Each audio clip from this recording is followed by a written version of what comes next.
Yo, today we are talking about excuses and people making them and why people make excuses and so on and so forth. So we're gonna kick it right off, Taylor. We're gonna jump right to you, baby girl. Talk to me about excuses.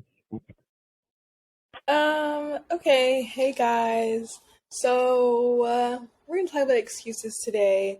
And growing up, I just feel like excuses weren't, I wouldn't say they weren't okay, but they weren't really accepted, I feel like. And I'm not sure if, like, because of that, I hold people to a higher standard of doing certain things.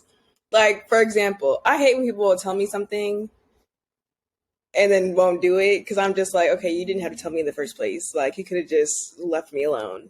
So, like, I don't know, just in terms of stuff like that, I feel like excuses, I don't know, I just don't like them. That's funny that you say that because actually your brother and I, we actually just had lunch the other day and we chopped up about that. And I was telling him that my frustration sometimes with coaching is that people will literally tell me things, lie, literally. They'll be like, "Oh, I'm about to go sign up right now. I'm about to do it right now." Like, and I'm like, "Okay, cool." And then they don't do it, and then they ghost me, and I'm like, "Yo, you didn't have to lie. Like, you don't have to make excuses. You don't have to do that." I don't know what, but to your brother's point though, he said that the reason why people do things like that and make excuses and ghost is because they don't know how to say no. And I had to look at it from a different perspective, like, damn, okay, maybe that is why it's happening. But you still don't have to ghost me, okay? All you got to do is just have a conversation like, yo, I'm not interested. And I could definitely take no, I'm okay with that. But when you make excuses or when you say, like, oh, yeah, I'm going to do it and I don't do it, that used to like really, really drive me nuts. But then now I don't take a whole lot of stuff like that seriously because I'm like, that's not on me, that's on you. And if you want to lie to yourself, you can lie to everybody else, but you can't lie to yourself. If you want to lie to yourself, you go right on ahead and keep on doing that. Make sense to you? Yeah. Talk to me. Yes. I guess like I would just have a question on like what was your question? No, you're good. What's your question? Oh, I was just gonna ask you like how long did it take you to finally like be like, okay, it's not me, it's them, and then kind of move forward without getting butthurt about people's excuses? Um, as I said, I'm still working. I'm a work in progress, so I'm still working on it. But I say that it's less and less because going to being an entrepreneur and going into business for yourself, you're going to hear a lot of people say no. You're going to hear a lot of people lie and say that they're going to do stuff and they don't do it. And I think that when I had lunch with my son, with your brother, that actually really shed some light. It was just like, damn, people do that because they don't know how to just say no, and it happens a lot. So I realized that like I'll always be upset and I'll always be angry if I am holding these people to these attack to this accountability that they're not ready for. And so I had to just kind of maybe look at it from a different perspective. And your brother, he helped me with that. So I won't say that I'm perfect at it, but it's less and less so that I am like, oh, I'm really upset, that this person did not follow through with what they said they were going to do. Because as you know, I am one of those people that like, nah, my word is my bond. Like, I've never, ever, ever, ever lied to my kids. Like, anytime that I've ever said I'm going to do something, I've always done it. And I always live my life like that. So when those values aren't being met by other people, it does bother me because those are my values, being honest, being showing up and, being accountable. Those are things that I hold very important to me. But just because it's important to me doesn't mean it's important to other people. And I got to realize that as well. Yeah, I agree. I guess How I'm about just you? dealing on. I mean, I'm Tell not the used people to what's it because really I going still on. get. Tell the people what's really going on. What happened? Whoa. What happened with you today, Taylor? Well, there's been multiple things that are going on, but one with my hairstylist and one with my man. But the first is my hairstylist. Very sweet girl. I'm not going to go in because she offered me 50% off, so I will be booking with her again.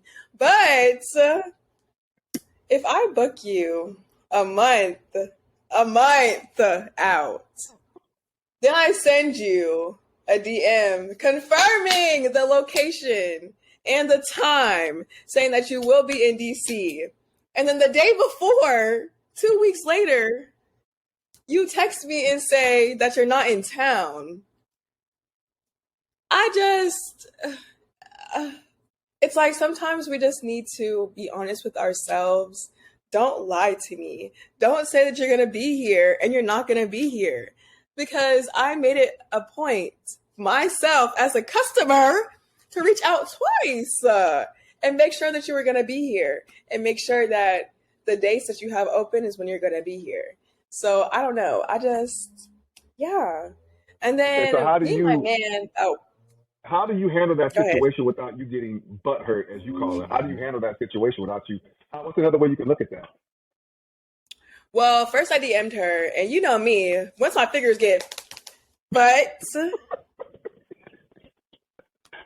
I didn't want to damage any future relationships, so I said, let me take a minute. Let me make sure I'm coming to her as, understandable. Them nails But was coming attention. yes, but I made sure to tell her, like, I'm not going to lie, that's inconvenient as heck.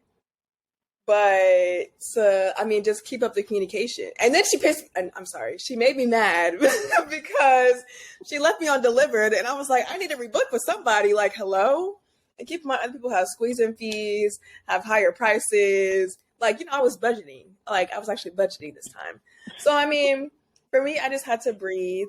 I had to one, not wallow because I have other things to do, aka book another hair appointment because I'm still going on this trip.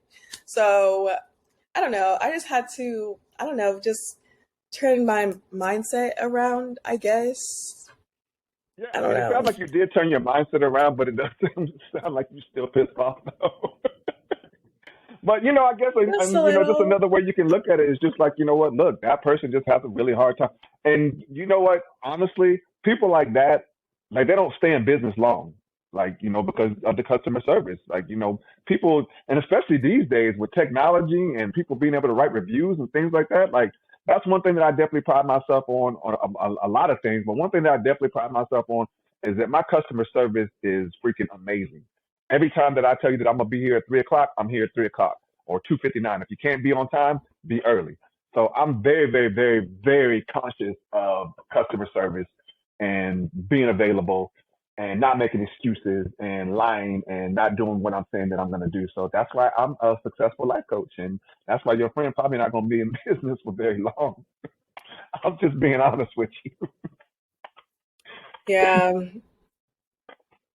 All right. Well, if But that's all you yeah. got on that subject, again, today we just wanted to talk briefly about excuses and lying and ghosting, and it's not necessary. Like, mean what you say what you mean. And if you have a really hard time with, doing that and being honest with other people and being honest with yourself, you should probably come to lifecoachatl.com, book your session because I got you, baby. Come unlock your potential. Anyway, that's our podcast for today. Thank you, T, for being open. I love you, girl. And that's it. Be good to yourself. Let's go. Bye.